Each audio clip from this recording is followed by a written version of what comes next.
I'm Brad Warren. I run the Global Ocean Health Program for I think several other people. I started this because I worked for 25 years in the fishing industry. I ran fishing industry trade magazines. It became clear to me once I learned about ocean acidification that an awful lot of people I knew stood to that. And probably wouldn't have a chance to learn much about it if the only people telling them about it were from the environmental side. I figured it'd be better for them to hear about it from someone they weren't afraid of. So I started going around talking to fishermen, talking to seafood companies, and gradually discovered some things about how to communicate about ocean acidification, how it all meshes together with other things. And here we are, learning how to deal with it, how to manage it.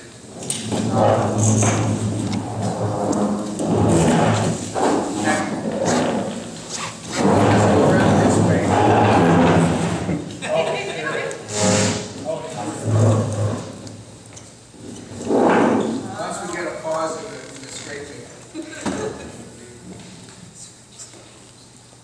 think we're good, right? Yeah, why don't you go ahead? My name is Nick Bird. I'm the Public Works Director for the City of Ocean Shores. Obviously being out there on the edge of the continent, that's the concept of sea level rise, ocean acidification is a great concern to our community. So that's the number one reason I'm here today. Jennifer Resink, University of Washington. Marty Martin, Grace Harbor Audubon Society. I'm Bertie Davenport. I'm with DNR. I managed natural areas here until a couple months ago. Now I manage aquatic reserves for DNR. I'm Glenn Patrick, epidemiologist for the State Department of Health. Arthur Brennebaum, Friends of Grace Harbor. Mike Reckner, I work at Department of Natural Resources in the Aquatic Resources Division. Kara Cardinal, I'm from the Nature Conservancy and do a lot of work with marine spatial planning, fisheries, and I can talk a little bit about floodplains by design, but I can also direct you to someone who knows a lot more about it. And also about SMTs, right? You got a little bit of that? Yes. We'll lean on you. Sure. I'm Katie Rubel. I'm a Sea Grant Hirschman Fellow at the Nature Conservancy. I'm Carolyn Kelly. I'm the air quality specialist and on the climate change committee for the Knowledge Communications. I'm Mike Castellelli. I'm the mayor of the city of El Blanco. I'm also a sports representative on the Pacific County Marine Resource Committee. I also sit on OA with my compounder here, Mr. Sheldon, along with a bunch of other groups. My name is Rich Sheldon. Northern Oyster Company, 80-year-old operation down the world. Served over 30 years as the head man for the industry on waterfront development and water quality stuff. The Wolfhawk growers. Kim McMurray, I own Key Environmental Solutions and I sit on the Pacific County Marine Resources and I'm also the chair of the Washington Coastal Sustainable Salmon Partnership. I'm Doug Kess. I'm the chair of the Pacific County Marine Resources Committee and I'm on the Washington Coastal Marine Advisory Council. My name is Randy. I'm just a citizen scientist interested in current environmental sustainability issues and just here for fun and knowledge of this. John Olson, I want to put my kids to work farming seaweed. I'm Mark Fallow, co-owner and farmer for Brady's Oysters. Brady Ingvall, shellfish rep on Grays Harbor MRC. I'm Lou Messmer, biologist on Grays Harbor, about 50 years. I'm Al Smith, Vice Chair, Grays Harbor County Marine Resource Committee, currently running for candidate for County Commissioner, Grays Harbor County. I'm Dale Beasley, and I'm here because I'm interested in ocean acidification and what it might do to our industry in the future. And you brought the crowd, didn't you? And yeah, videographer Casey Dennehy with Surfrider Foundation. Oh, we got the logs back there. We didn't get Casey. Bill Dewey with Taylor Shellfish Farms. I manage public affairs for Taylor's, and I'm on the Marine Resources Advisory Council, the new Ocean Acidification Council in the Governor's Office. I'm Kate Trico. I'm with the Harder Foundation. We're a family foundation that helps to support environmental organizations and conservation in Washington, Alaska, and other parts of the Pacific Northwest, and our office is in Tacoma. I'm a big supporter of both global ocean health and Surfrider. Thank you. And there you go.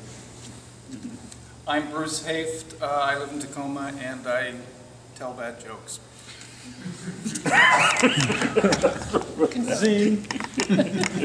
I'm Todd Sandell with the Wild Fish Conservancy. Hello, I'm Sally Todeff. I'm with the Department of Ecology. I sit on the Marine Advisory Council with Doug and Dale and others here in the room.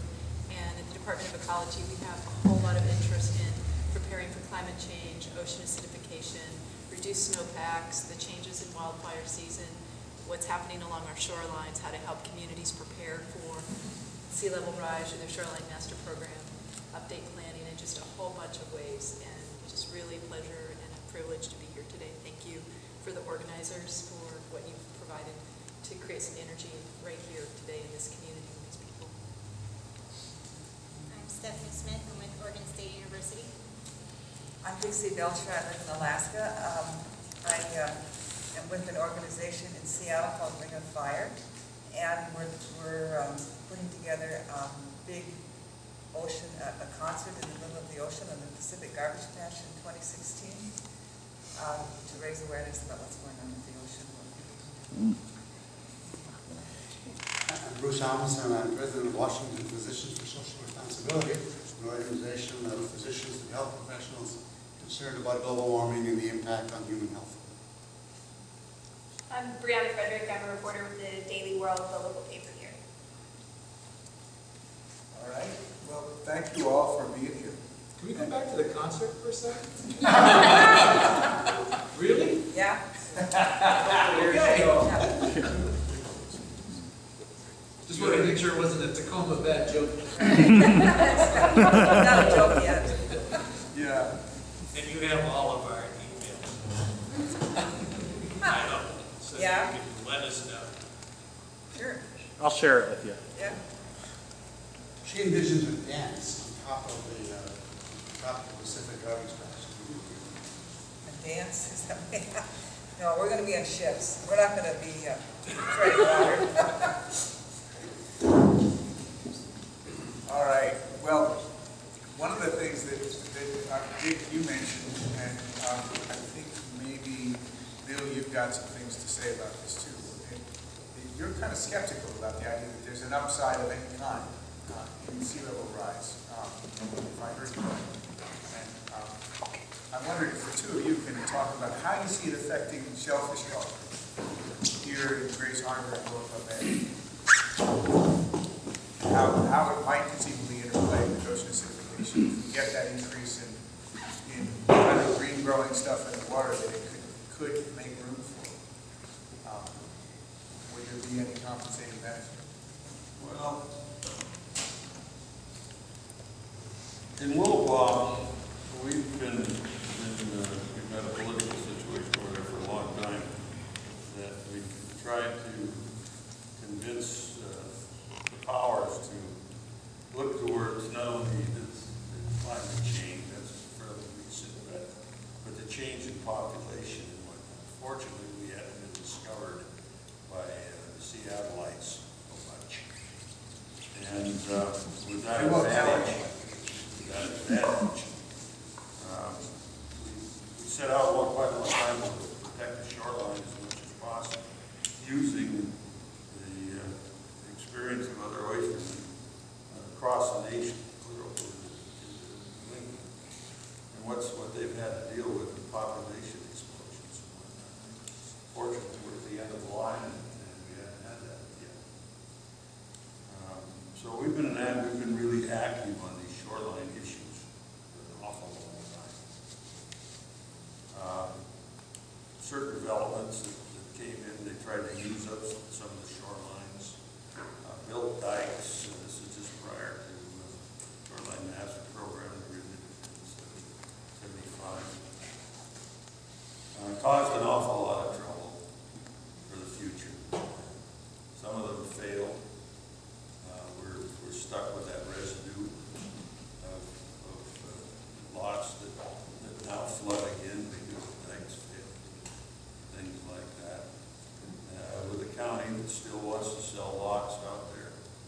even knowing that in the future that these things will be flooded. Political realization down there is that we've had a bunch of idiots running the show. When the comment that I made on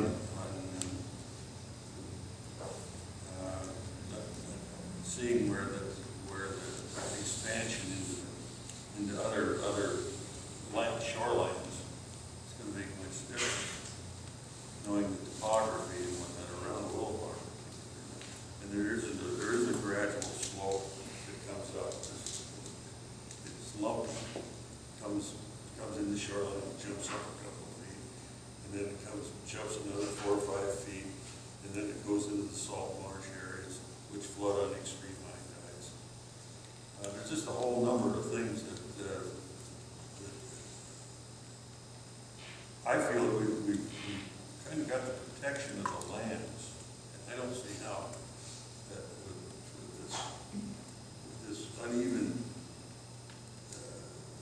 land mass we've got, so now we're going to take advantage and try to farm it. And that to me just doesn't make any sense.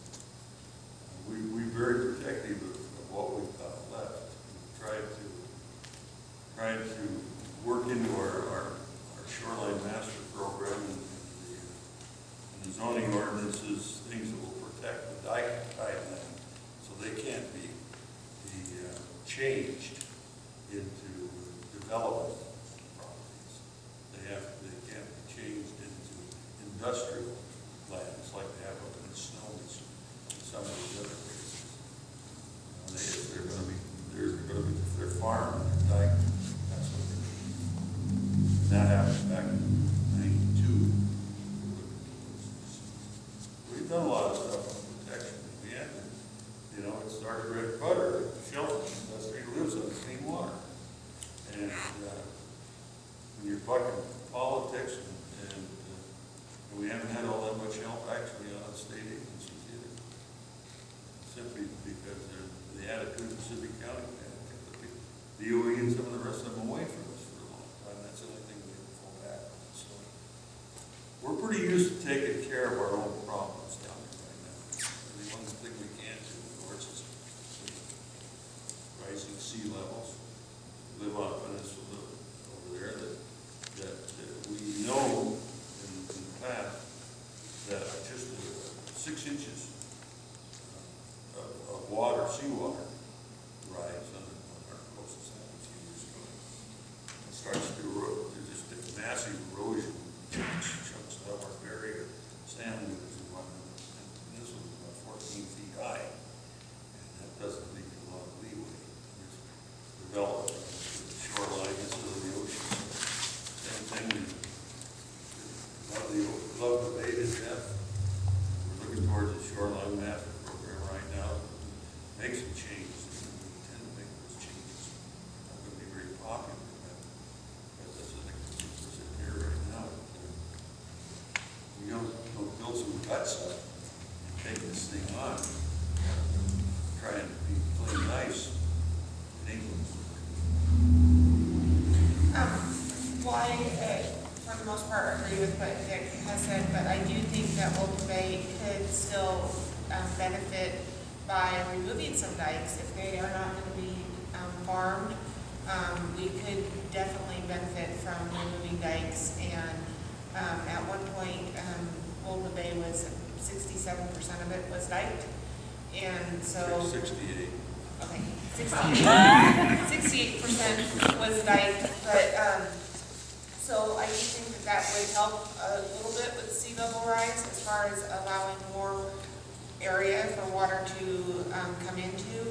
But yeah, we've done a pretty good job of trying to protect our shorelines and our bay from development, and so I think we've done a really good job. I think we can do a better job in some intertidal restoration. So I can Well, just add a little bit to Dick's comments there. And first off, pay him the homage he deserves, because when he says he's been the hitman down there, I mean, he doesn't tolerate change down there he's been very protective on behalf of the industry, of the shoreline around Willapa. All of his career in the industry down there, he's been a strong advocate for that. And because of that, I think as sea level rises around Willapa, the effects will be less, because we have certainly no commercial development around the bay that's going to be impacted by it, or limited anyhow. And then the residential development, not so much. There are certain areas for sure, but in the Puget Sound, we're not so lucky there. Obviously we've got shoreline development right down to the water, and as sea level rises, you're going to have septic system inundation and water quality issues that will come along with that are potentially going to impact us. From a farming standpoint, we have a couple different types of tideland ownership. A lot of the industry, particularly in Willapa, I don't know Grays as well, but is what they call Bush Act tidelands. So we own properties within the bay, polygons, meets and bounds descriptions within the bay, and that ownership doesn't move. Whereas in the Puget Sound, a lot of the shellfish farming is done on what they call second-class tidelands, where people that own upland adjacent own the tidelands out in front, and that outer boundary is defined by a tidal datum. And so, but the back boundary is not. So as sea level rises, I don't know how that works. Does their property shrink? Because their outer boundary is defined by a tidal datum. So does their property It does, and that's actually been litigated a little bit around the concept of rolling easements and things like that. It had been proposed to try to deal with essentially an encroaching sea on the East Coast. And the courts have so far not been interested in having flexible property values in some new way to the sea. So I'm not sure on the second-class tidelands. In my own mind, I don't know how that plays out. But on the Bush Act tidelands, that obviously doesn't move. So as sea level rises, there's going to be fewer days out of the year where we're going to be able to work on our farms, and eventually none, in our traditional intertidal sense. So how we farm is going to have to change. We're going to change our methods and go to subtidal farming like perhaps they do in the Chesapeake or in the Gulf, where they don't have big tides now, where we don't see our crops, and change our methods, and thinking ahead at things like that as far as practices. And, as far as ocean acidification and potential refuges as these tidelands shift, you shared the example of the Lummi Pond up there and the refuge that seems to create for their hatchery. While we don't fully understand what that's about, there may be opportunities there, whether it be for shellfish or other valuable marine resources, to identify opportunities for refuges with that sea level rise. From my standpoint, I think that how to treat people fairly when they move back, because if they have to move back, things are going to have to change. People are going to have to make decisions. And how do we do that in a fair way so the people that move to make room for other people or other activities are treated fairly in the process? So that's my concern. What would fair look like? Is there enough money in the world to pay the people that own these properties that are going to have to evacuate? I don't know what the answer to that is, but some way we're going to have to treat people fairly, because in good faith they bought property from realtors and they've improved on their properties, and now they're going to have to move. So what do we do to help them move? Do we buy their property? Do we just tell them, tough nookies, you got to eat it? Or how are we going to handle that? And then these are all political decisions. And I see very few politicians represented in this group. Those decisions are going to be made by the public in a public process, electing representatives to make these decisions. And that's going to be difficult. Brad, I had a question for Sally. Dick mentioned, Pacific County starting their SMP update, and he's hoping they grapple with the sea level rise issue. In the Puget Sound, we've been dealing with a number of different SMP updates. I sit on the Citizens Advisory Committee for Skagit County's update. I'm on the Mason County Planning Commission. We're dealing with Mason County's update. Neither of those have dealt with sea level rise. We had a citizen on our Citizens Advisory Committee in Skagit County that raised it. It represents the tribes up there and pushed it. Got no sympathy from anyone else on the committee to try to figure out how to deal with it. And Ecology was not there providing any guidance whatsoever as to how to deal with it. So Ecology does have guidance on SMP updates. Is there anything relative to sea level rise that you are telling the counties they should be doing? Yeah, thanks, Bill, for the question. First, to introduce myself, I don't work in the Shoreline Master Program world, but we're our planners that do. We have I think it's a 10-page guidance that goes along with a larger guidance for how to update Shoreline Master Programs, and it's offered as an opportunity for the local government to use that guidance to address sea level rise, but it's optional. It's not, as I understand, and again, since I'm not in the program, I can't speak specifically to it. So I think the woman from the Nature Conservancy, is that right? Yes. That there's about a 10-page guidance that talks about what you can do. If you go back to the Shoreline Management Act, which Dick, you mentioned, that was adopted in a way that said that shorelines should be managed jointly by local government and state government, and it puts the responsibility of the planning at the local level with adoption at the local level, and then the state Department of Ecology adopts what's essentially the same local plan, and that creates sort of like double protection for whatever the local plan has in it, so that it has greater legal defensibility as well. Along with that, the Shoreline Management Act was very clear that the leadership on choices and different things, there's a lot vested locally, and as we're doing our work and adapting as there's new issues that come along, we're at a place where preparing for ocean sea level rise is voluntary in this round of shoreline updates. If you think that we ought to be doing something differently on the next round of shoreline updates, your opportunity to tell us that and to, create your own, recommendations is certainly there. So thanks for that question, because those communities that are stepping forward in that way are creating sort of a little safety zone, I think, for perhaps the communities that aren't quite yet ready to take that step. Can I talk about this? Oh no, you're going to ask me something really hard.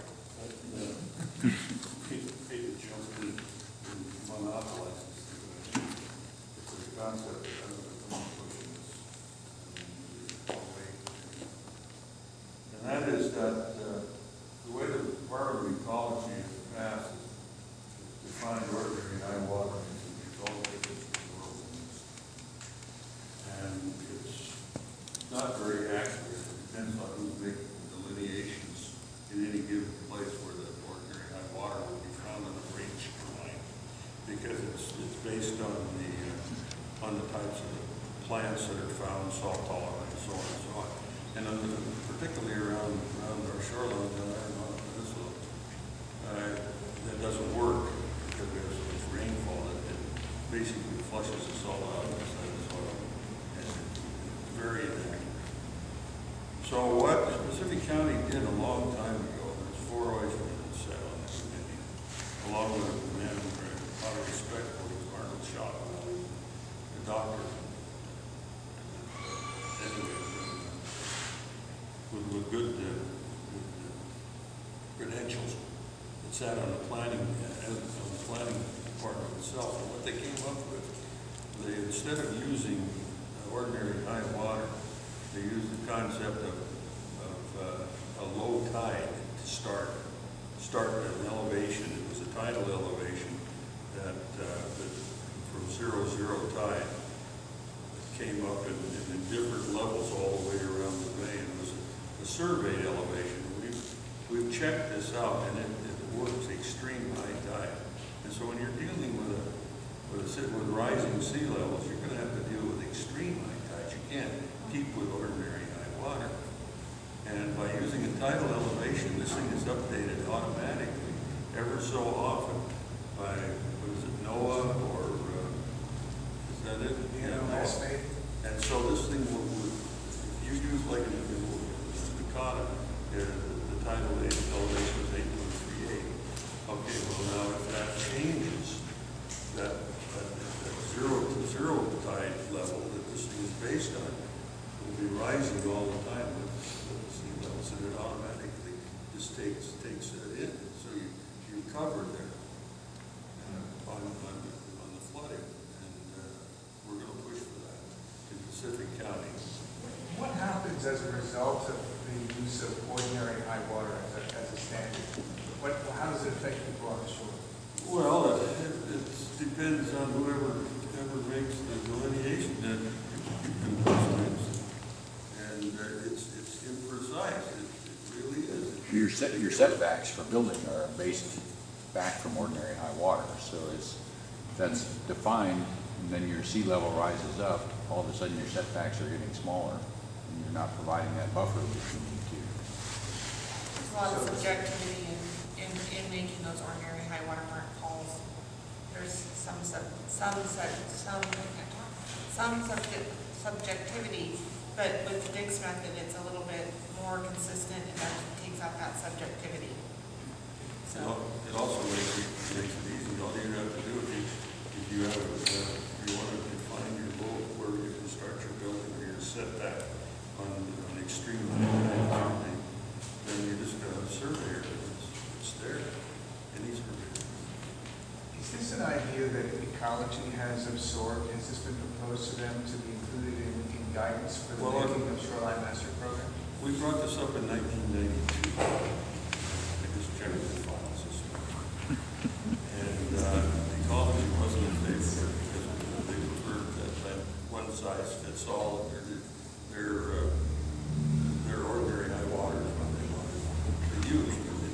Pacific counties had always used this extreme high tide, if there's any question about it.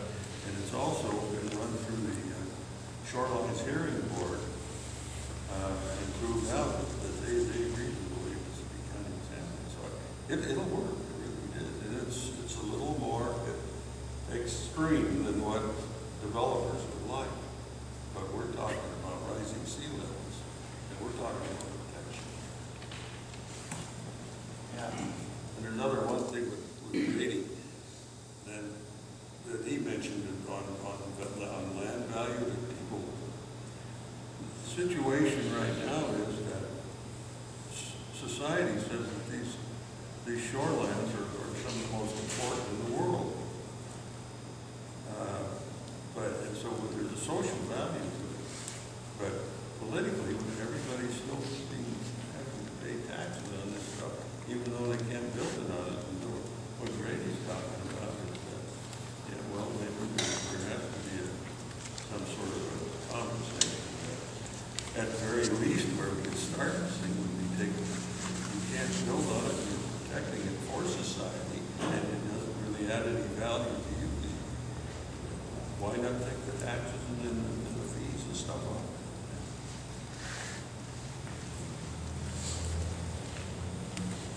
So the idea that there may be that land that was, say, terrestrial ag land might become something you do something else on underwater. I'm just talking about the salt marshes areas. I see. Yeah. Yeah, and those aren't going to change so much. There's fairly high taxes on that land, and they can't do anything with it legally anyway. I see. Yeah. And so why not at least say thank you and take the fees and stuff? Right. Right. As that land becomes more and more intertidal, does it become something like it falls into DNR's territory?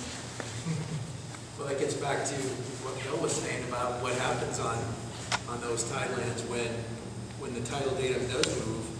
The definition of tidelands that we operate under for ownership is very unlike what ecology uses we use something very much more similar to what you're talking about. It's a surveyed line. It's based off the 18-year average cycle that NOAA uses to create the title acres. So as that line moves, you know, we get into the idea of whether or not that ownership moves. You know, then people will say, well, I'll put a wall up and the water won't move, but I don't think that's gonna keep the courts from watching where that line would be if the wall wasn't there. So the answer to your question is, my opinion is it likely will, but I think a lot of it has yet to be decided. I think sort of in the middle of the room here, from your comment about the equity piece of this, that, you know, what's fair, what's the future look like, I think really militates for a way longer planning horizon, which is going to require us, somebody, I think partially the government, partially the grassroots, the people on the ground, to get in the business of informing the public and our neighbors what's sort of the vast unknown that's coming at us, because it's really hard to plan, and I think somebody said this earlier. We used to plan because we knew sort of what the future would look like. You could imagine the future. And I think we're sort of flying half blind, as they say, into a future that science is trying to give us sort of a foreshadowing of, but we've got to behave really differently, which I think is going to be a big chunk of our work is going to be about communicating all this and getting us in a different frame of reference, because the old way of planning, I think, is not going to work. As stated to her earlier today, none of this stuff that we're talking about here in this room today, even what he brings up, it ain't going to mean iota to anybody until we have more of these functions where it's literally laid out as to what we've heard here today, what's coming down the track. Because there's a lot of people that think, well, I don't care, don't bother me, and they walk away because it doesn't affect them. They don't understand. And so they need to have it spelled out to them. Right. And that's, or they don't see how it affects them. Exactly. Yeah. Exactly. If it does, they don't know it. Yep. Yep. Yeah. It's one of those things, handle it deal, and then they walk away. And that's pretty hard to sell to a group of folks like that. Like I was telling you earlier, you know, the logger mentality. You know, I come from a logger family, and talking to her, how in the world am I going to sell Wild Olympics, you know, running for this campaign? And the attitude here is it's a land grab and that sort of thing. Now you bring ocean acidification into it. We live on a peninsula here. We feed the Pacific, we feed the Straits, and we feed Puget Sound. And what's happening there? I mean, it's in front of us. And so that has to be spelled out, that we really and truly as a human race have to change the way we do business here in the Northwest. Not only here, but other places as well. So a question that kind of builds on both of these comments is when we've been, at DNR, we've been looking at what kinds of things we need to have lessees of state-owned aquatic land start to do to look at what's going to happen in even 30 years. You know, we grant leases that are as long as 30 years, sometimes up to 55 years. So what it looks like today is not what it's going to look like at the end of that lease term. So we're trying to figure out how we can authorize these things so that they begin to think this way. But where we run into this is, number one, people first don't think that it's really occurring and they're not planning for it. And number two, even when we get people or jurisdictions that do think it's happening, they plan for different things. King County, City of Seattle, some of the jurisdictions up north, they haven't even settled on a scenario to plan for over the next 30 to 50 years. So if we are trying to create some sort of a holistic approach on how we can think about this thing and get to that planning horizon, the planning horizon is different for people who are even doing the planning. So somehow we've got to bring all these people together, and we've got to settle on one of these models, on one of these visions, on one of these futures that we think is going to come true. Or else, you know, we lose credibility when we walk into a room and say, we want you to plan for this kind of a scenario, and they trot out 7 different studies that have different numbers. So, you know, we lose half the credibility at the very least. The other half just because we're the government. So, So how do we get people, even the people who want to plan, how do we get them on the same page? I can tell you, after 45 years of activism, that the only way you get the public, generally speaking, to respond is hit their pocketbook, or it affects their pocketbook. And then you'll get them to stand up. And they'll be saying things that you don't want to hear, but you'll get to hear them. Trust me, I've been there. I know what 9 times out of 10, when we do that, we don't hear from them as much as we hear from their legislators. But I have some ecological recommendations for Grace Harbor. As a former land manager of over 10,000 acres in the harbor, I'm not managing here now, but these are thoughts I've had a lot about this whole topic. And for the surge plane, which is going to be changed from forest, I did a river trip up the river, and there's a lot of, just east, there's lots of farms. There's very little protected land. So there's a little bit of park fish and wildlife. There's a lot of farm fields that come right to the edge of the river. And literally, the edge of the river is calving off as it floods, which is not great with sediment and that sort of thing, but for the fish that need shade, and for the long term, there really should be wide bands of trees planted. Those areas are farms, so there should be conservation district and anybody else who can do this work with farmers to do conservation easements and planting of citrus spruce and flood-free forest, because that way the surge plane can migrate.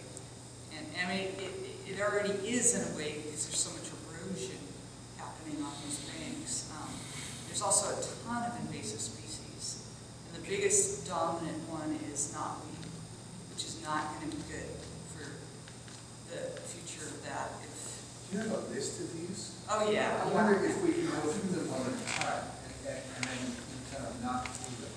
I mean, you mentioned this question about planting the riparian.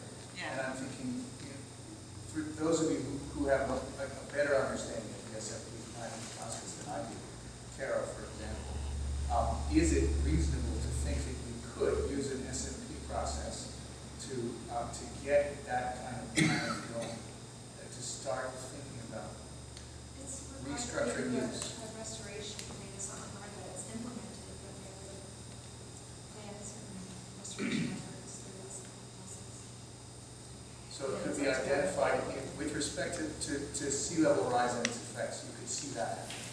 But no one has yet in this room started to connect the dots between what that means and the ocean acidification you mentioned, where there could be a change in marine vegetated habitat, and whether we want that or not. I don't hear anyone talking about that. That's like an interlayer of two different kinds of change that are happening at the same time. Well, I've been putting it into management plans for the sites, and I've been thinking about landward migration of marshes and how to plan for that and designing conserved areas.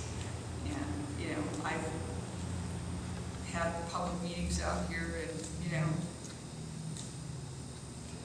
so as part of the management planning process, and I think I've got a pretty good feel of how people feel about conservation. There's support, and there's also a lot of people who don't support it. So it takes a lot of work to get people on board with the idea of protecting some of those areas. And then there's, at the Elk River, there could be much more of the river itself protected going up. And Santa Cruz Island, I guess, are going to be toast. I have a lot of ideas about what can happen with protecting what you already have a upland natural area that's right on the shoreline, and that gives you a really good place for landward migration.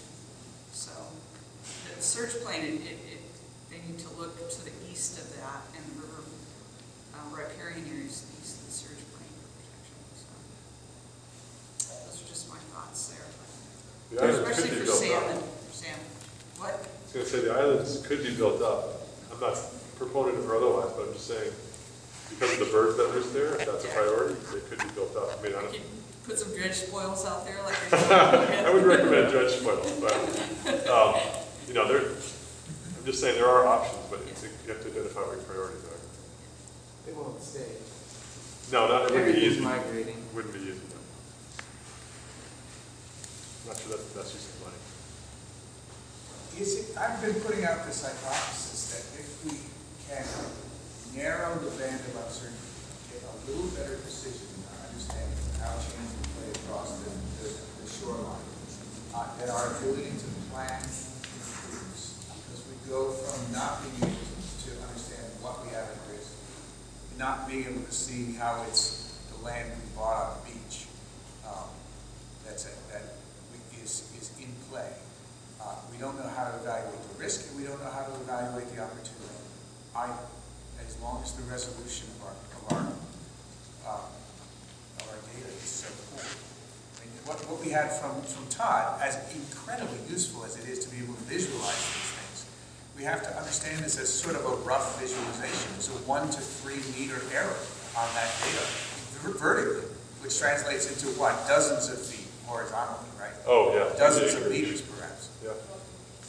So your whole land, in that forecast, you could have your entire waterfront property disappear under the water and become seagrass habitat, or a shellfish farm, or a mud flat, or stay dry, and we don't know. But there's that much uncertainty. And if we can, one of the things that seems to me there's potential for people to find common ground. If we can narrow that uncertainty, everybody, whether you're a banker, a real estate person, a developer, a shellfish farmer, somebody who just has a vacation cottage, you'd kind of like to know, I would think. That could be a common point that does get brought to the politicians. We want better resolution in the data. If, in fact, you think that's useful. It could be that it's not. There is a possibility. I was going to follow up on that because I actually do think that the picture really can be worth 1,000 words in terms of the potential for planning. It's just a belief that I have, but those images are really striking. So I just want to then see if there's feedback that you have on whether the Grays Harbor scenario is really going to be different than what would happen if the same maps were done for Willapa Bay. Maybe it just means, wow, someone should invest in doing a similar sort of LiDAR map for Willapa Bay. But one of the things that struck me about the maps that you showed is that the basic outline of Grays Harbor was essentially indistinguishable between those two conditions. And that would be very consistent with your sense that there's a pretty steep boundary around most of Willapa Bay, but the dramatic changes happen in some smaller areas. And maybe also because the change in total area is relative to the amount of area that you start with for a particular habitat. It can look like a really large change in area, even if it's a pretty small change. It can look like a relatively small change in area. Anyway, I guess I'm just saying, wow, it might really be useful to do a similar sort of analysis for Willapa Bay and actually test and see if those systems work very differently, either because of the shorelines or because of the dikings, and then to find out where are the sensitive places, which in your case it's actually quite far upriver in a place what's it called, the forest? Surge plane, that's it, the surge plane. I don't even know where the surge plane would be along Willapa Bay, but it's not the place that I usually go to. It's up by, it would be on Willapa River, it would be up by Camp One Road. That's as far as the surge plane goes. Surge plane is where basically you still have tidally influence, but it's not salt water. So your rivers are getting backed up by tide, not being able to get out by high tides. So with all due respect, Dick, you probably wouldn't have been walking around in those areas for 70 years. They're up there in the freshwater areas. What I was going to mention was, we're right back to this, the real world. This is a lot of people are going to say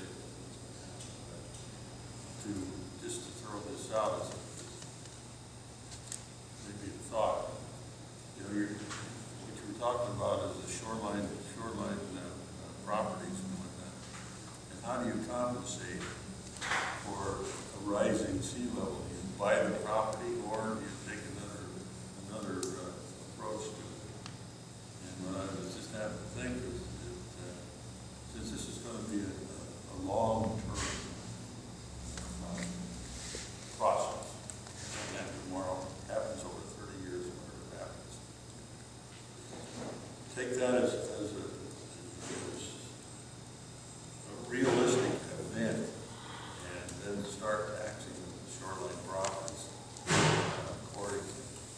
And knowing that you're going to lose this property and put people on notice with shorelines, it's not probable that they're going to be able to protect their property, because I just don't see that happening. And then reduce the tax burden on that property over a long period of time, and basically pay for the thing that way. And that way also, if they sold that property, that would be part of the deed, that certain things apply. And that way it would be a real shock. I could do it over a long, stretched out period to compensate for the property. Dick, I see it as being kind of like under your floodplains. You know, up the valley where I live in Shales Valley, the under your floodplains have changed. And so if you buy property that's under that line, you know, it's a lot harder, it's very hard to build on now. And everything has changed because the Shales River has flooded much higher than anybody ever thought it would up there. So same with the shorelines, you know, the water's getting higher. So your property is changing. You may have bought it 20 years ago, like I did, thinking you were fine, but you know, things have changed. And so a couple of the lots I have are unbuildable now, and I thought they were buildable 20 years ago. And it's just, you know, I'm buying it. I bought it. You know, so I think there's some of that in it. But I got my property value changed based on that. I went to the county and said, hey, I'm not paying because it's wetlands now. This is kind of what I'm talking about. Yeah, right. But I mean, I think those things can change based on you know, a risk level. You know, but you also, as a landowner, you have to give some things up if you're going to accept that higher level of risk. I live below the shoreline. Yeah. I live in it. You live in it? Yeah, I live in it.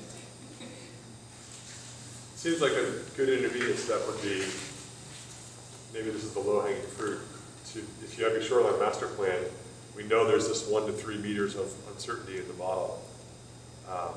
So you have your setbacks, sort of like under your floodplain, and just tack on, you know, 2 meters on top of that. Give it an absolute worst-case scenario, so that you aren't getting new development in those areas, which will lessen the headache of trying to deal with what's already there, cost-wise. And I think your idea about the taxing is a great one, because then they have, you know, there's a long-term spread out, everybody knows it's coming, and people can start planning. I think that's a great suggestion. So, 2 things. One thing is Pacific County, the way they handle sea level rise is instructive, is at Washaway Beach. They just told the property owners, you bought it, when it's gone, it's gone. And the other thing is the shoreline master plan, shoreline management master plan update. They tell you up front, if you have a piece of property and that the new shorelines master program can't affect that property. It's your property, you build on it, it's there, and the new master program can't change that for you. So what it's going to take is going to have to be a legislative change to allow ecology to write the rules so that we can do all this stuff in an organized manner. Because shorelines rise is going to be, it's going to be progressive, but it's going to be come and go. So we're going to have to deal with some of this stuff really long term, and the highest value properties we have are on the shoreline. So in taxing, You're going to tax a high-value property on the shoreline at the highest rate to pay for something down the coast a little bit, and you're going to go with them here, and you're both going to disappear at a different rate. So there's so many problems that's associated with this. You're never going to be able to figure it out in an organized manner. But that's what the legislature's there for, to try to figure it out. So, to make the rules, so ecology can make their rules, so that we can do this in an organized manner. So What would that everybody's look treated like? fairly. What rule would you want the legislature to write? I mean, this is really I don't think the problem is fathomable. It is so difficult because all the things that Dick's talking about, what the ecology's talking about, what we're all talking about affects people's retirements, it affects how they invest, it affects the whole real estate industry, and besides the ecological part of it. So I don't have any answers, but I can sure see the problem. Right. And the conversation so far has been focused on the kind of the view that the land on the shore will no longer be usable as land, as dry terrestrial land, and will lose value. Nobody, except for me holding up this little flag, has actually been interested in the idea that it will obtain new values, that as it goes underwater, it becomes capable of supporting habitats we think are important. It becomes capable of supporting perhaps shellfish culture in ways it hasn't before, perhaps seaweed culture. Perhaps it becomes a place where you've got wetlands now, you can lease out to duck hunters, which is what someone I know up in Snohomish County is doing now. I'm happy to have. So for you, it's not a loss. But when I go talk to the county, I cry. Economically, there are values in these systems that are going to take over, right? I mean, if you look at Louisiana, almost the entire state is wetlands. That is the state that not coincidentally has the largest fishing and hunting economy in the U.S. Wetlands gives them that economy. And that's a significant part of their livelihood for many people. It's got the largest seafood harvest in the lower 48 most years. And it has that, again, not by coincidence. Those estuaries are productive. Okay? That's where the shrimp come from, the Gulf of Mexico. The commercial shrimp industry makes a living out of that. This is actually money. And if we don't learn to see it as money, we're going to stand around whining while the checks come by and somebody else takes them. I mean, there will be loss, but there will also be opportunity. Are we ready to see it? I think we need to change our language a little bit. We should speak more often about sustainable economic development, because the economists and the ecologists are getting together at higher levels, and they're finding out that we're really talking about an ecosystem that we're in here, and we're interacting with each other and the environment. And so you can actually translate everything we said here into terms of economic development sustainable. And if you can't, then we're up the wrong tree. Right. So let's not let the language be stolen. Let's use it freely, because this is about economic development, sustainable, period. It'll be a bumpy road getting to those new economic activities. There could be some really interesting ones to come. I think there will be a lot of loss getting to them. But I mean, your point, I think, is really well taken, Ray. People will suffer. This is not going to be a painless road. It's just, it also will have not just, we use this word loss as if that's all that happens when you have water over a piece of land. And in fact, water over a piece of land makes that land often very productive in ways that we know how to use.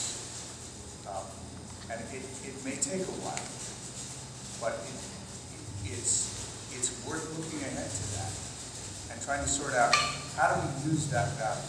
What's it going to give us? Is it actually nothing? In some cases, I think that you're right. To your point, that's what the regular series said. If there are benefits to be found, they will be rare. Well, you know, it's hard for me to visualize what you're talking about. You talk about Louisiana and places like that, they farm catfish and they farm shrimp and whatnot. I don't see a catfish farm or shrimp farm. I don't know about the water is too cold and the tidal elevations are completely different. But you fished shrimp for a long time, didn't you? You fished shrimp right here for a long time, didn't you? Like we kill them. I thought you were fishing shrimp as well as farm. I want them. Just crap. Okay. But, you know, using what you're talking about, all right, leave the opportunity open. To do that, you're going to have to change an awful lot of shoreline.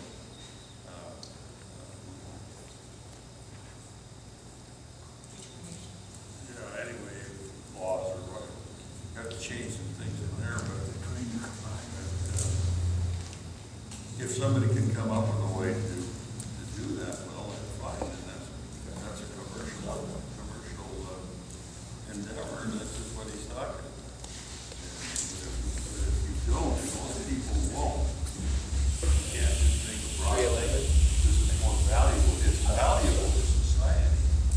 It's not valuable to the people that are losing this land and putting it into something that they can't use. And so you have two different concepts there.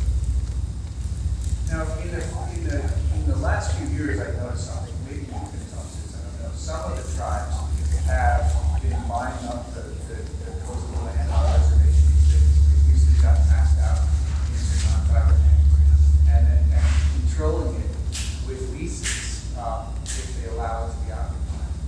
And in so doing, they're essentially taking community control of an trade that's going to have diminishing value and steward for the common. Is that going on along this coast? I can't really speak to that. My job is mostly on reservations, so that's my focus. But Yeah. I do like your idea of there being value to the water coming from the land, because that's one of our issues. Already we're in the process of moving our lower village because there is not some. And so, you know, water does cover that. What happens to the razor clam beds? That's a huge thing for the tribe. And then also if it affects the allotments, that's going to impact the allotments and how much money they can make once they get locked. Of course, salmon is obviously and we're actually working on acquiring pieces of land so they can build an evacuation route. So if anyone's been up 109, it's the only way in and the only way out, so it could be used properly. And that's right along the shore. Yeah. And sometimes bits of it wash out now. Yeah, there's already areas of it that flood between both lips and Tohola, and you can see where there's been some of the mud coming down. You heard John Forster talk about the potential for an algal aquifers, growing macroalgae. Has the tribe begun to look into that sort of thing? I don't think they have, but I think it'd be a good idea because they have jurisdiction out there, so it makes it a little easier on that aspect. And it would definitely be something that you could train tribal employees to do, so you wouldn't have to bring in outside knowledge, which would be great. Yeah. So it's definitely worth bringing up at some point. Yeah. And you've grown things in the water for a long time. When I haven't seen any glimmer of interest in this. I'm guessing they're skeptical. Algal culture, growing mackerel, growing kelp, things like that. I couldn't even brew a decent batch at home. I don't think inside Wolf Bay or Grace Harbor is an actual good place to talk about algae growing or farming. Maybe offshore, within somewhere between the shorelines and that 3-mile jurisdiction or whatnot, but I think that there's so much sediment and inputs and different in the shallowness of it. Yes, it's good for the light part of it, but I don't know if it's really good. Maybe the long line that someone had demonstrated, Mr. Forster had demonstrated earlier, offshore would be an option, but I don't think that inside Golden Bay or Grace Harbor is a good place. Right. It's too shallow and too much sediment. Would it be of interest to shellfish farmers to have a kind of culture going on around that sucks up CO2 from the water, that protects the juvenile shellfish? Can it?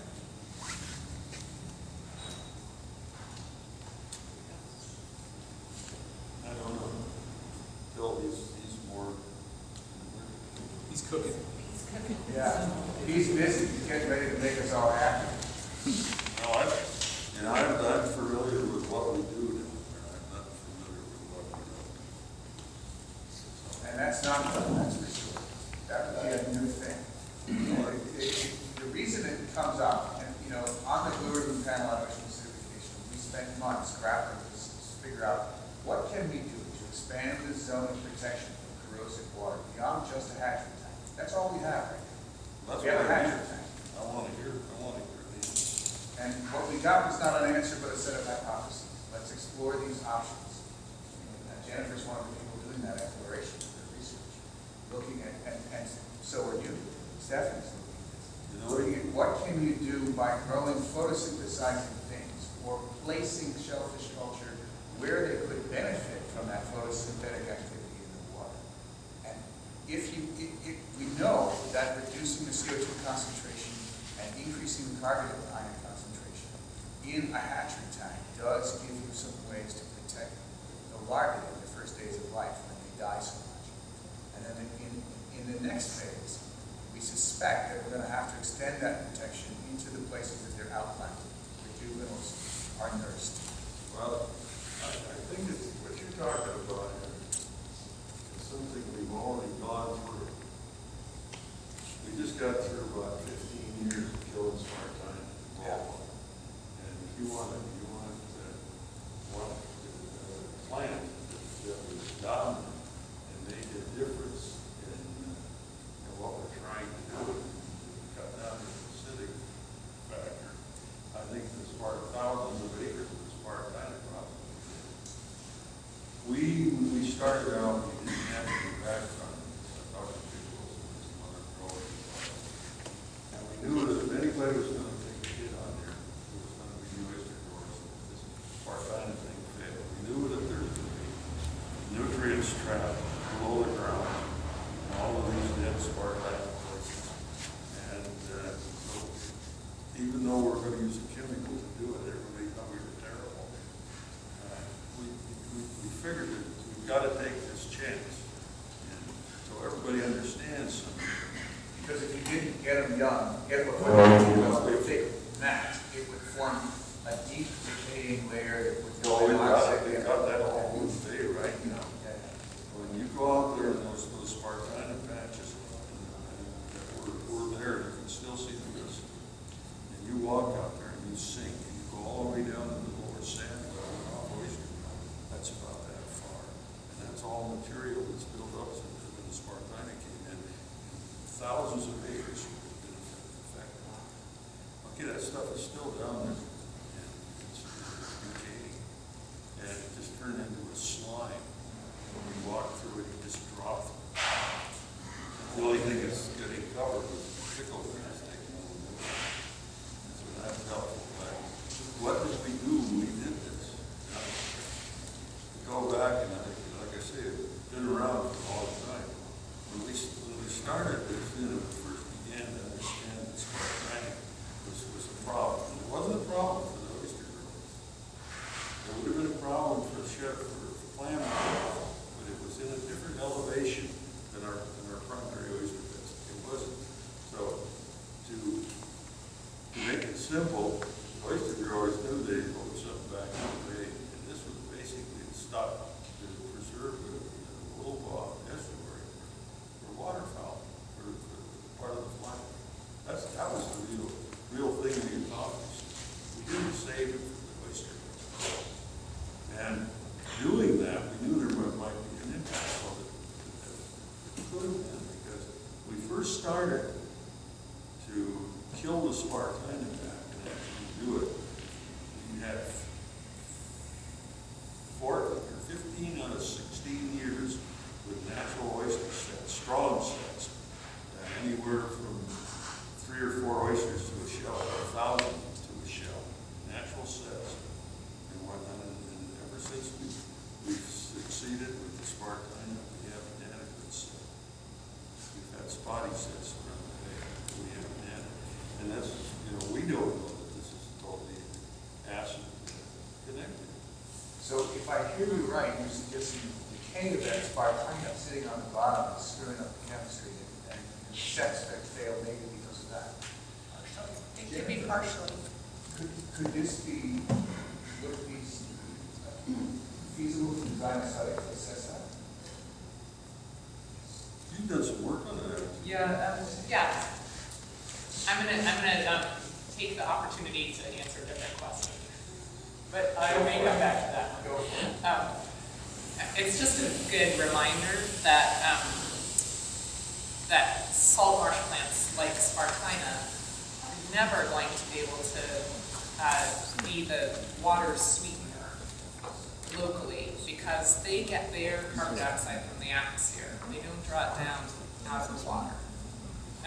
They're helping the global carbon sequestration, but they're not sweetening the water locally because salt marsh plants use atmospheric carbon dioxide.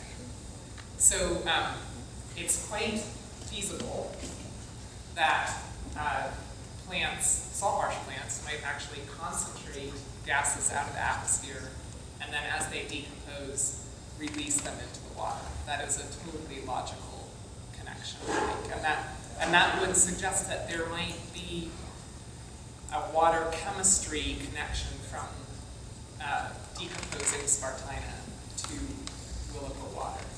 Now, that said, the data that we have from 2009 and 2010 suggests that large areas of the south part of the bay, which is where much of the Spartina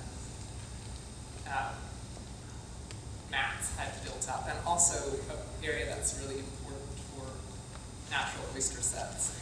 Much of the south part of the bay actually has water chemistry during the summer that is very stable and almost exactly in equilibrium with our current atmosphere. So it's not overly acidified in the south part of the bay. Wow. So I guess where the sets occur. Now, the river-influenced part does have a different pH regime, but the southwest part of the bay is very stable and usually in equilibrium with the atmosphere. So that would suggest that even though there may be carbon dioxide release into Willapa Bay, perhaps it's shallow enough there that it has the chance to off gas. Maybe it's influenced by the other vegetation that lives within the water, and that creates a rather stable pH chemistry with a day-night fluctuation of about 0.1 pH unit. Through ignorance, I gotta ask a question. What is the Spartina? Is that the word? Spartina. Huh? Spartina.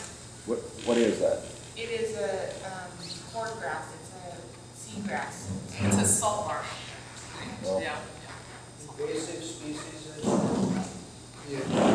Generally, they love it on the east coast of the state. Their shoreline, that we hate it because it fills in our estuaries. It'll just choke everything out. No. It brought in when they brought in the oyster spat. The oyster spat was wrapped in Spartina from the East Coast. Oh. So. And it's native in the East Coast, so it sort of works in their ecosystems better. And even there, it's interesting from the literature I've seen, there are cases where some seagrass, I don't know whether it's Spartina, actually chokes circulation in small bodies of water, respires in the water, and increases the acidity to the point that it's probably not too healthy to be a shellfish larvae.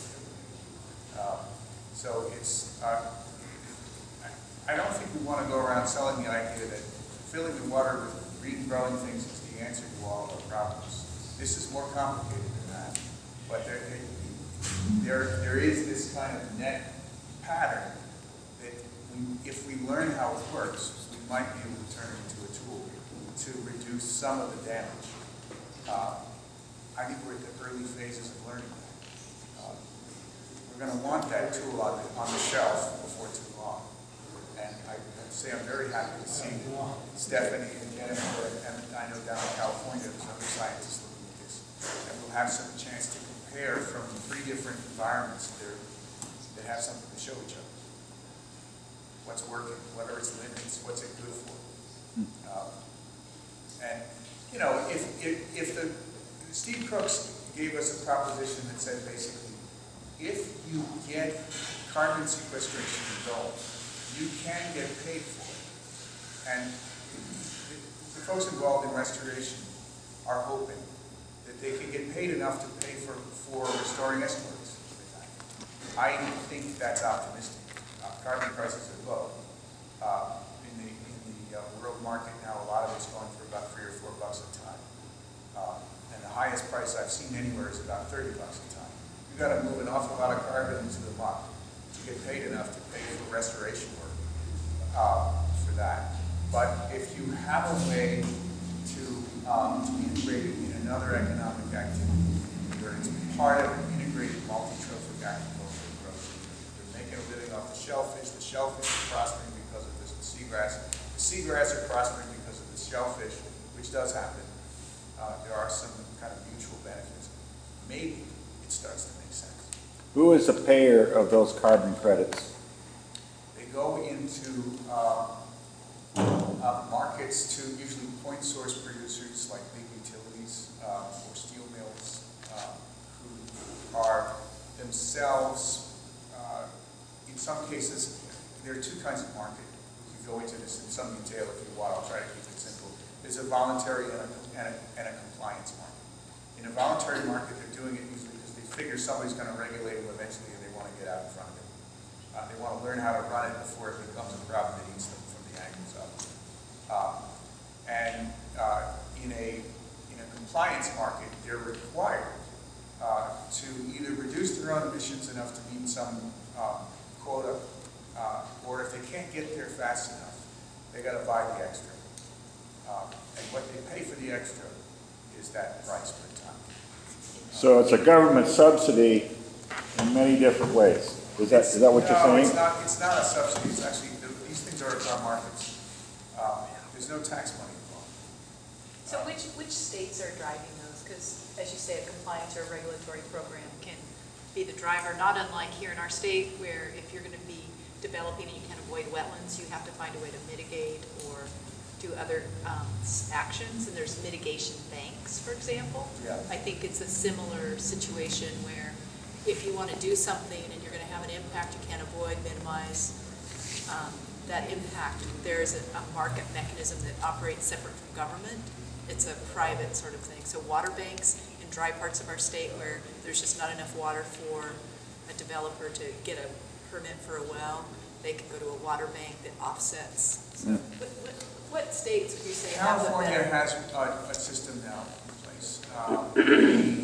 9 states on the East Coast have a collective system called RGGI, the Regional Greenhouse Gas Initiative, in which there's a market for some of the greenhouse gases occurring. California's is comprehensive. It's kind of like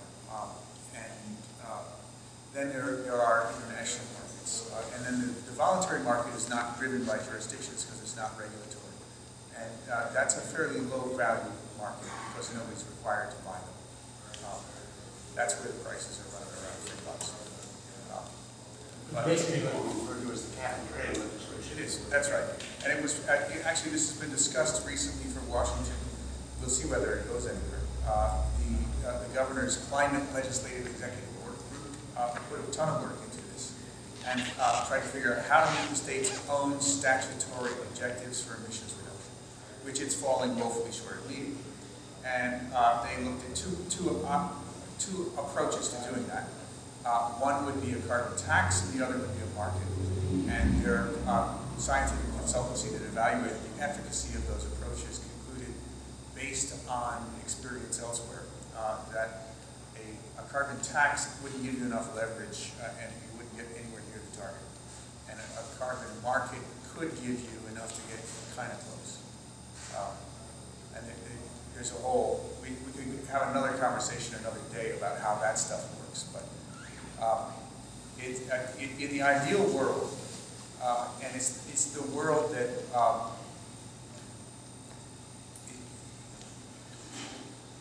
when you engage in trying to restore and conserve an estuary, you're trying to make sure that this is going to stay productive in the future. You still grow shellfish here, and salmon can still come down the creek and find some place to graze in the salt. And to pay for that work, you go to philanthropy, you go to taxes, or you create a system that allows the people who, essentially it's a market system. It allows the people who can most efficiently reduce their emissions to get paid for the extra they produce. I guess the thing that comes to my mind right now is, and I'd have to lean towards this gentleman over here. What did we do 100 years ago? We wanted to promote, we had an idea, we went up, we took our own money when it went out and bought all the materials it took to create that business and started from the ground up. And now we're talking about, we want assistance from here and there. I'm having some problems with that because the government, states, counties, cities, the feds, there's no more cash in the kitty. I mean, it's running out. We're going to have to get real innovative and maybe go back to the way we were doing things. You know, I realize we have a situation now with our waters out here. Going to have to address that, but it all comes right back to money. Maybe we're approaching this wrong. How would you approach it otherwise? What would get us over that hump?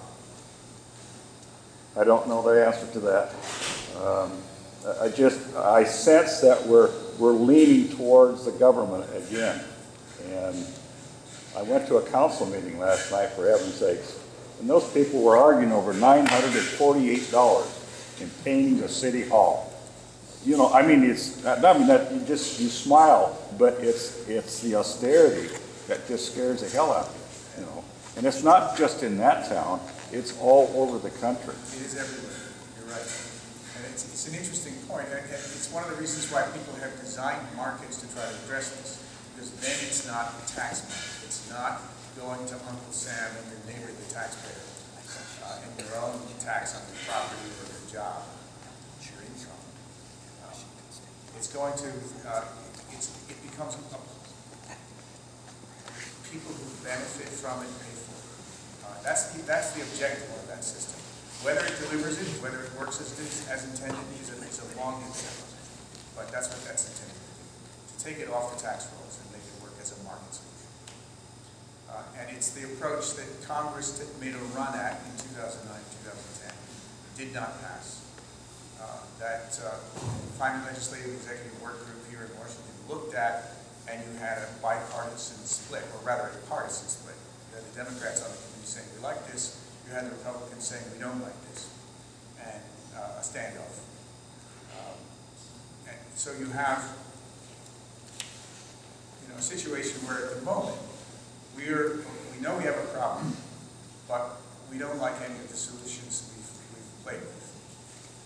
You know, it's just like the deal that Arnie and I are playing with right now, this oil by rail. It never passed this year, and I honestly believe it was because It was a lack of information. Same thing goes with Congress.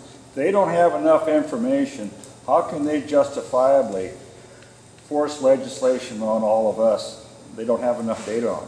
You know, I mean, it has to be researched more. And I can't blame them for that.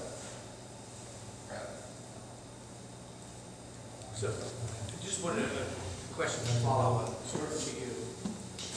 So if you have the marketplace is going to benefit. How do you protect for the environment unintended consequences? For example, we talk about dams. Dams are the greatest thing in the whole world. Gave us hydroelectric, thank you, hydroelectric power and all of that. But then what did they do to the salmon? So if we put these different things, utilizing sea level rise, we say to ourselves, okay, we're going to put different kelps and what have you into this environment, this new environment, but there's unintended consequences. How do you regulate, or how do you set up in future thinking if there is a problem that develops that we have not considered before? Yeah, it's a good question. What we say, what we are seeing is, I'll pick up on the crude by rail, crude oil. If there's a problem, despite the fact that the rail and the producer and the buyer have all made money, if there's a problem like Gigantic or North Dakota, we just fold our LLC and go elsewhere. So how do we prevent that and make it so if it is allowed, the person is responsible, the industry is responsible? I think you got a fair question. And maybe we should apply that to a whole road of enterprises that we have going on now, not merely to this. It's a very good question that could be asked of many enterprises right now.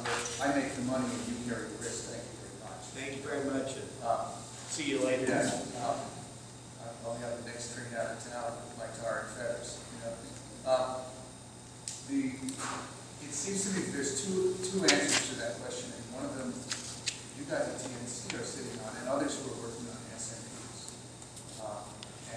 And that's, can you apply local planning to account for those unintended consequences, make a way to evaluate them, incorporate a kind of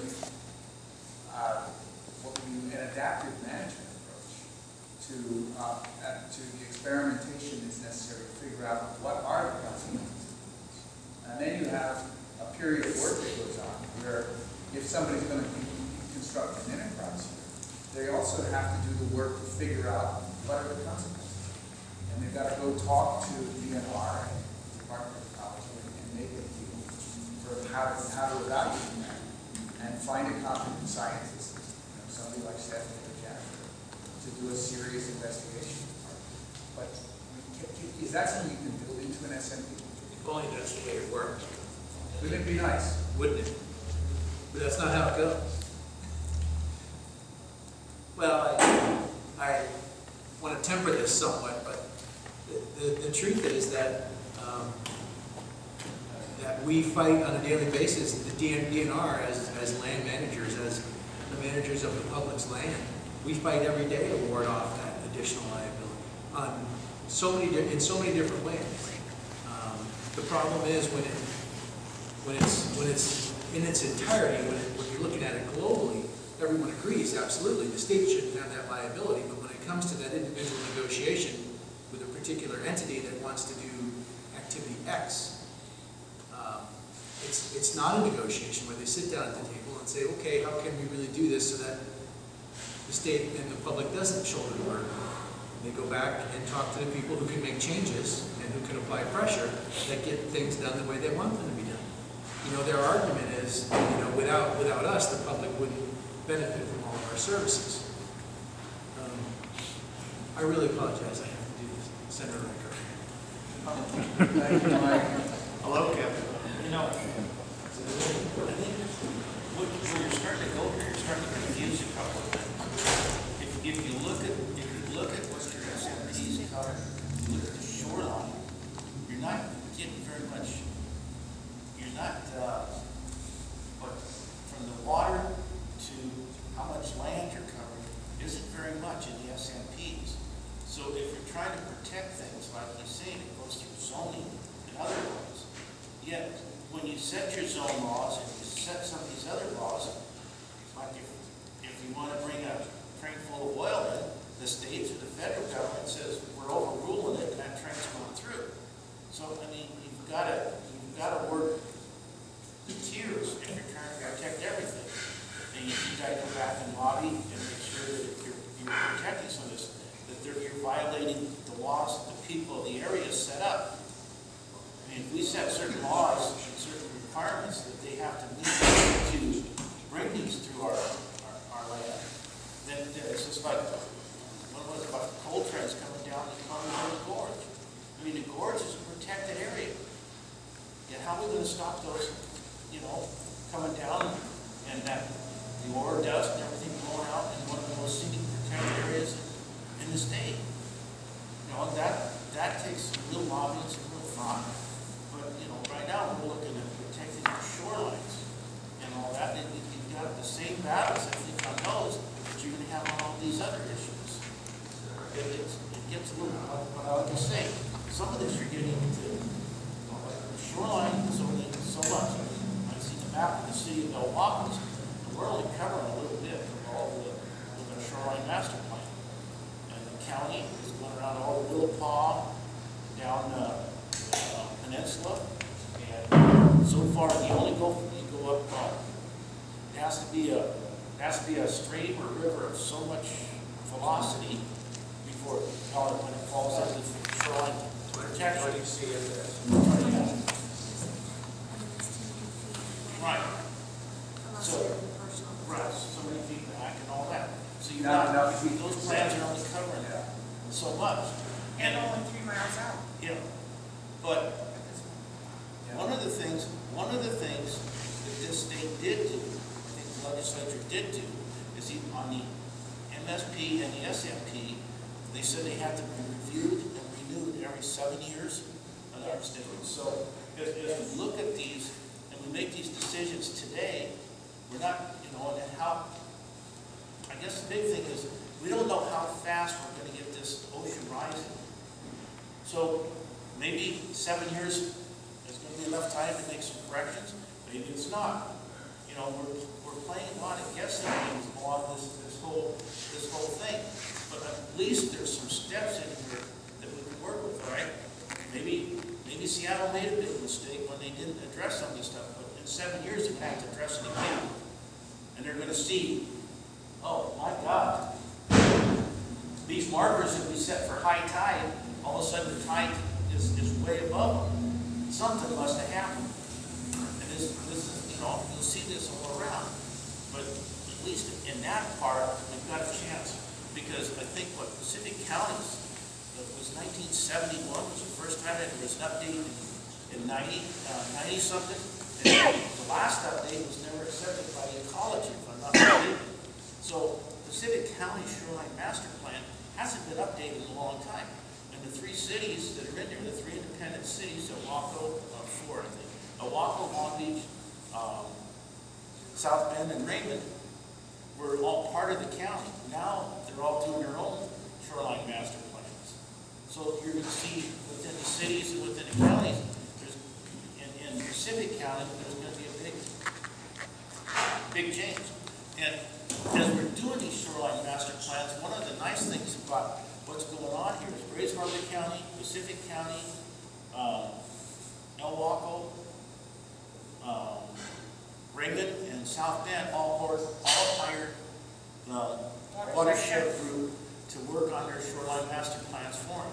So at least we've got somebody, that everybody in this area has a group knows what they're doing, and they're working, they're gonna have data that they've collected from all these areas that they'll be able to put to use. I kind of think it's a good idea. Maybe it's not, who knows? It's kind of cool.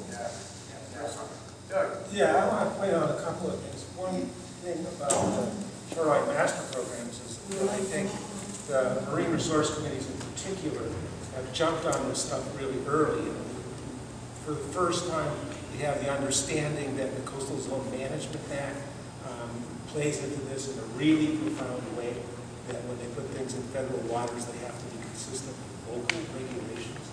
So it's almost as important, maybe even more important than the Marine Spatial Plan. I think that there has been a real awareness in Pacific County and Grays Harbor County about how really important the Shoreline Master Program is and the kind of designations that we would go through. And I want to point out that we worked with Surfrider to get our shoreline designations digitized to start off with, and I believe those are in the state map, the DNR map. I don't know if mine was not. So I think those things may be different with the Shoreline Master Program, and I think those show a real appreciation for the fact that we are facing these problems. I think on the bad side of all of this, I think the thing that's really hard to sell is the fact that we don't have a timeline for ocean sea level rise or acidification. So it's really hard to sell to the county commissioners to say, you know, we need this much more protection because these events may happen. And I don't really know how to do that. But I'm pushing for it. I'm pushing for people just to understand what the mechanics of all of this stuff is. So that when we go into the Shoreline Master Program meetings, which we already had two, and they were really well attended. For Pacific County, we had 40 people both times. But I think the hard thing is to be able to do that sale. Where's the urgency? Without a clear sense of timeline. So I just want to accentuate what you're saying, Doug, about why this seems to be really powerful for the communities that are planning in Pacific County. It's because it hasn't happened for a while. It's being happened together and you're listening. And that leads me to the jumping off place of shoreline master programs can be updated at whatever frequency a jurisdiction wants. There's nothing limiting that. But we all know that our elected officials have lots to do besides update, regulations for how to manage the shoreline. So taking advantage of the opportunity when it comes around with growth management as well and shoreline planning and creating whatever kinds of community of groundswell of what should the next round of shoreline master program updates really emphasize. That can't come just from one direction. It's got to be top down and bottom up as well. So it's conversations like this that I think can build toward that. So Martha and the organizations that she helps lead can understand that there needs to be somebody out on the tip of the, leadership level of saying, and here's what we need those next rounds of plans to really get into. It might be voluntary now. Here's what we think ought to be further defined, kind of getting back to what Doug was saying. Because it's hard, if you don't have a requirement, to get everybody around the table to get there. So just, Doug, thank you for the launch into that. Okay, you're first and then we'll go back to you. Well, I just wanted to follow up with Doug. There's another hard sell, and that's Cascadia subduction, which is going to at some point happen. And that means 2 meters just instantaneously. And that will change the conversation. Yes.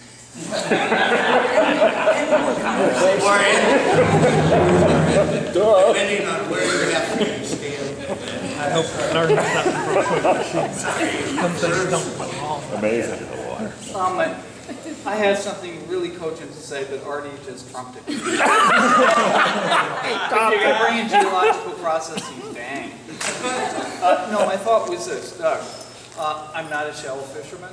I don't know, but I understand that the oyster spat, the larvae are not setting? That people have to import them from Hawaii now? A lot of it is coming from Hawaii. So that would suggest to me there's your urgency right there. Well, I just want to caution that it's an irregular event, and there have been in 2012 and 2013 pretty good sets in Willapa Bay after a string of low recruitment years. So it's hard to use a probabilistic event, which is probabilistic each year, either to say that things are getting worse or that things are getting better in the short term. I think would so. you clarify so that? while I wholly support that, it's great to have an urgent reason to act now. It's hard to get people to think 50 to 100 years ahead for additional ocean acidification and sea level rise and plan now. It's really hard to do it. It'd be great to have something urgent. The scientist in me also says that right now it's really hard to point to any particular event and say, yeah, that is caused by current ocean acidification. But do you have a trend line? Yeah, and the trend is flat or slightly improving. Like I say, I'm not a shellfisher. Yeah, since the 40s. But I would say there's the scientist in all of us, and then there are stories that people fly out that I think we need to be nimble enough to take advantage of grossly, so that Maria Cantwell, in the Magnuson Stevens Act reauthorization hearing in D.C. 5 months ago, heard from crabbers and fishermen, and what she wanted to talk about was LA, because she heard the story. And that's how you get the machinery of this big behemoth, it's called state, to move, a few inches. So I think we have to use all of these themes and to move us into this new realm. Not that I'm saying you don't want to confuse a good story with the facts, but I don't think you want to get scripted up by science all the time. So if I could funnel a question to you, Jennifer. Is it Jennifer? Yes. So you're not satisfied that we've got a situation here? It's just hit and miss now? Is that what I'm hearing you? I'm totally satisfied that there is a situation because climate is changing and carbon dioxide in the ocean is increasing. That those, as a scientist to me, and because of the sort of inexorable trend that we're on, they to me argue for current action. How many years have you been following this project? Have you been looking into it? I have access to the Department of Fish and Wildlife records for temperatures and for oyster recruitment back to the 1940s, and I've been measuring it myself for the past decade. Okay. Yeah. Thank you. And you would say the question is not, do we have a problem with acidification?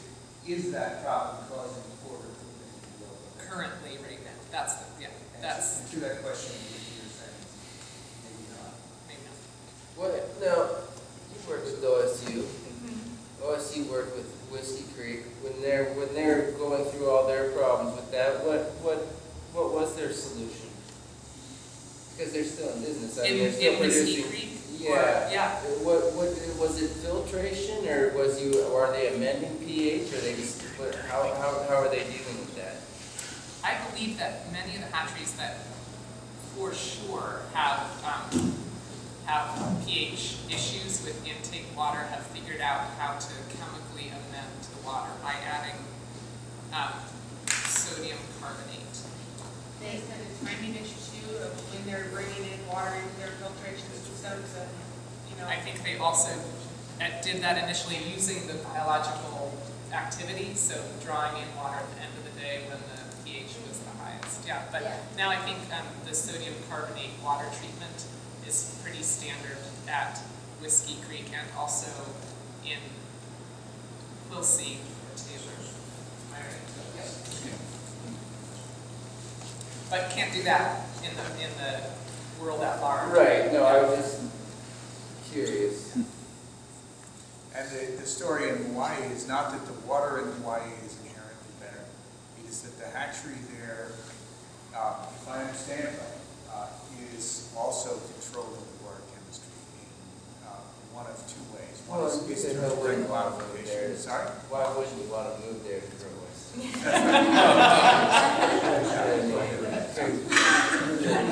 on here. Come on. So, I have an announcement to make. Some of you guys are lucky or unlucky enough to be on my very large email list. But Pacific County Science Conference is addressing a lot of these issues that's coming up. Ecosystem valuation, SMPs, we've got ocean energy coming up, and I would strongly encourage, and to get back to Jim, Al's comment about more groups getting together and hearing, more information. We've got TNC coming in to talk, we've got FutureWise, we've got Earth Economics, we've got Washington Commerce, Division of Energy coming in, we've got the PNNL Labs coming in to talk. So, we've got a lot of really good talks addressing SMP and ocean energy. So I would strongly encourage you all to come, May 17th. Great. Long Well Beach, said. Long Beach. And well timed. So, At the Cranberry Museum. I think we're at a good point to call it. That's a nice thing to know is coming up. And I thank you all for coming and thinking aloud with us. We're all going to do a lot of thinking and learning for a while. Yep. I just wanted to add that I will be doing a follow-up email with everybody, and what I will include on that is a link that all the presentations will be available for your reference. And then I'll include another little questionnaire that'll kind of ask, what do we want to do next? Who should we invite to have this other, into this discussion, economists, investors, and what questions do we want to ask? And we'll scrape some money up and put it together, because it's clearly worth it. So thank you, everybody. If anybody hasn't signed the sheet,